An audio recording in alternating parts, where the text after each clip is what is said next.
The engine of Detroit has never been idle. Every day steam rises from the Motor City Underground. Each drop of Detroit steam vodka is handcrafted with the same passion that went into the foundation of this city. We will not falter in our dedication to bring you a product that embodies the spirit of Detroit. This is Detroit Steam Vodka.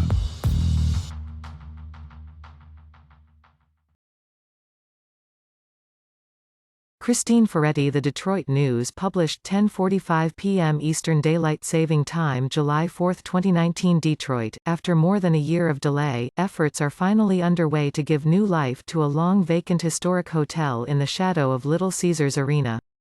An agreement inked this spring between the city and Olympia Development of Michigan, an arm of the billionaire Ilitch organization, guarantees the Eddystone Hotel on the northwest corner of Park and Sproat will be redeveloped.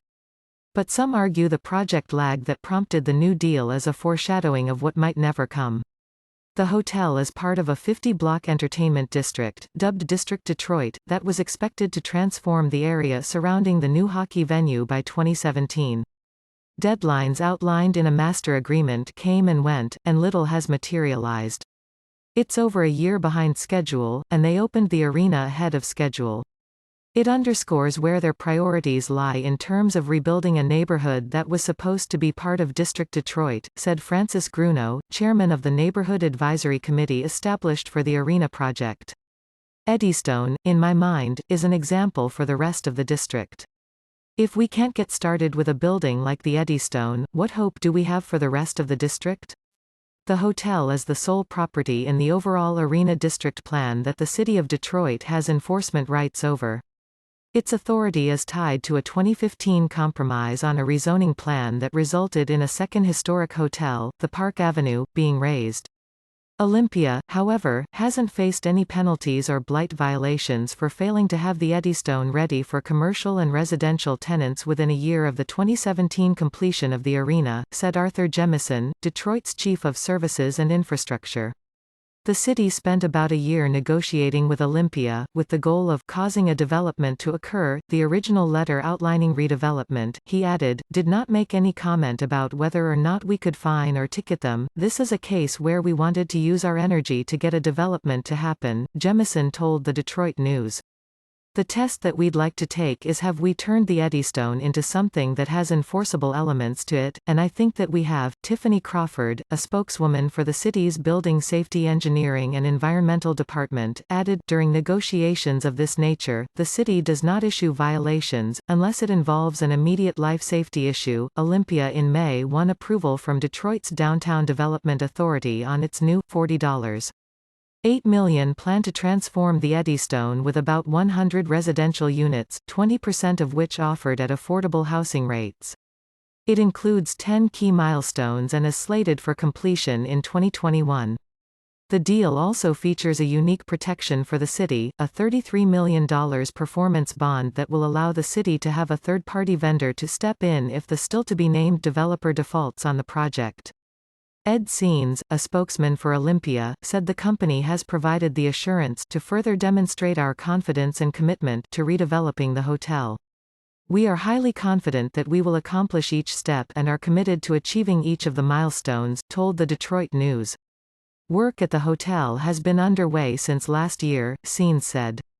The project timing was partially impacted by a proposed development partnership that ultimately fell through. A Detroit News analysis in May revealed the Ilitch companies own or control at least 60% of the properties in the footprint of the entertainment district they are hoping to transform.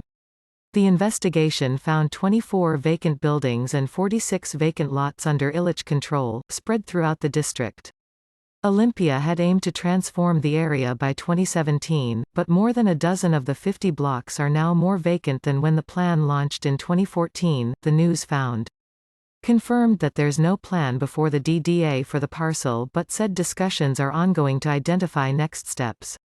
Eric Kyo, president of the Board for Preservation Detroit, said Olympia tore down the Park Avenue with the assumption that the Eddystone would get new life. He's confident that now, with the accountability of a performance bond, it will. We're excited to see this finally get developed, he said. I hope moving forward that the city uses this as a way to make sure developers meet commitments in the future. See Ferretti at DetroitNews.com. 2 years ago, the hotel was one of 6 buildings that Ilitch officials declared would create nearly 700 residential units, one of the largest projects of its kind for the city in decades. None of it has taken shape yet. In April, an HBO sports show was critical of the still unfulfilled promises by the Ilitch family to build 5 new neighborhoods around the arena as part of the District Detroit. In response, the billionaire owners of the Detroit Red Wings, Tigers and Little Caesars Pizza disputed the piece, claiming it was inaccurate and sensationalized. When asked about its confidence in the Eddystone project and delays thus far, the DDA, in a statement, touted plans for the hotel's future. What matters most is that the former Eddystone Hotel will be redeveloped for commercial and residential use, with 20% of the units reserved as affordable housing, said Detroit Economic Growth Corp. CEO Kevin Johnson. Olympia is now required to meet certain milestones in accordance with the DDA's timeline and revised development agreement. This will ensure the project proceeds. So far, Jemison said, Olympia has stayed on track with securing windows of the 13-story hotel and has a couple of milestones in July, roof and masonry repairs, that they seem capable of meeting on the basis of the work we've seen. Scenes said Tuesday that the temporary window enclosures are complete, 48 40-yard dumpsters of material were hauled away and Olympia remains on schedule with other milestones. Eric Williams, a member of the Arena Project's Advisory Committee, argued that the hotel clearly is blighted and more should have been done to hold Olympia accountable. The city of Detroit has gone out of their way to give Olympia development whatever they want, he said. It's a joke. Economic development in Detroit is on the verge of becoming a scam, but Jemison insists that there hasn't been any special treatment extended to Olympia. The city, he said, has used its enforcement power for significant ticketing of other properties near the arena owned by Ilitch entities. 3 apartment buildings on Henry Street received nearly 24 blight tickets for rodent infestation, failure to inspect for lead paint and dangerous living conditions. The Downtown Development Authority owns the arena, and commitments regarding the development of certain properties within the arena district are outlined in the project's Mater Agreement, which was crafted while the city was under emergency management. It's unclear what enforcement, if any, the Development Authority has imposed for other missed deadlines. In response to critics, Scenes acknowledged, "We have work to do," but said Olympia remains committed to developing the kind of projects that benefit our community. Keith Bradford, Vice President of Operations for Olympia Development of Michigan, said the company is pleased to be moving forward. The Eddystone will complement new development in the area including the Mike Ilitch School of Business at Wayne State University, Little Caesars Arena and the new Detroit Medical Center office building that we just broke ground on a few weeks back, he said. Grunow said the performance bond is the first solid act of accountability on the hotel project, and it's the first like it for the arena district. But the deal was born, he said, from Olympia's past failures. It's really the only building they've agreed to, through a contract, to renovate, he said.